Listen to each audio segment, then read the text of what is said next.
Why do biblical Hebrew vowel points Niqqud vary? Imagine trying to read a language where most of the words are just consonants. How would you know how to pronounce them? That's where the vowel points, or Niqqud, come into play. They are tiny marks added around Hebrew letters to show how words should sound.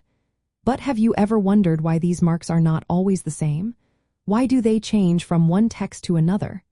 Well, let's explore this fascinating aspect of Hebrew pronunciation and study. First, Hebrew has many different vowel sounds. Some are short, some are long, and some are reduced or softer. For example, the patach mark shows a short, a sound, while the kametz indicates a longer, a. Then there are vowels like segol and tizire, which sound like e, but with slight differences in length.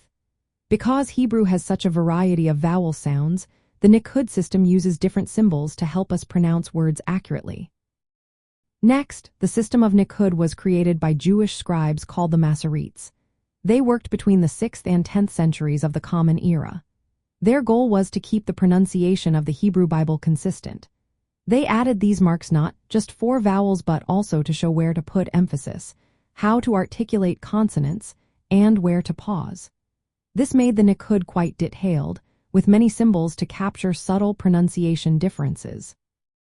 Another reason for variation is that different Jewish communities developed their own ways of pronouncing Hebrew. For example, Ashkenazi, Sephardi, and Yemenite traditions each have unique pronunciation styles. These differences influenced how the vowel points are used and spoken. So, the same word might sound slightly different depending on the tradition. Niqqud also marks more than just vowels. It indicates other sounds like the shava, which can mean a very short vowel or no vowel at all, depending on where it appears. Some marks help clarify if a consonant is doubled or emphatic. This multifunctionality adds to the variety of Niqqud symbols.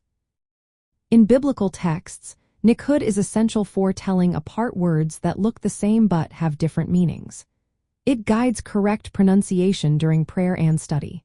Modern Hebrew often leaves out Niqqud because most readers are familiar with the language, but in biblical and educational texts, these marks are vital.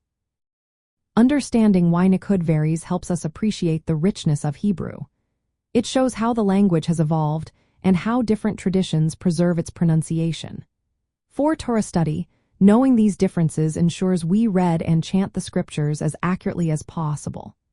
The variety in Niqqud reflects the history, regional customs, and linguistic nuances that make Hebrew a vibrant and living language.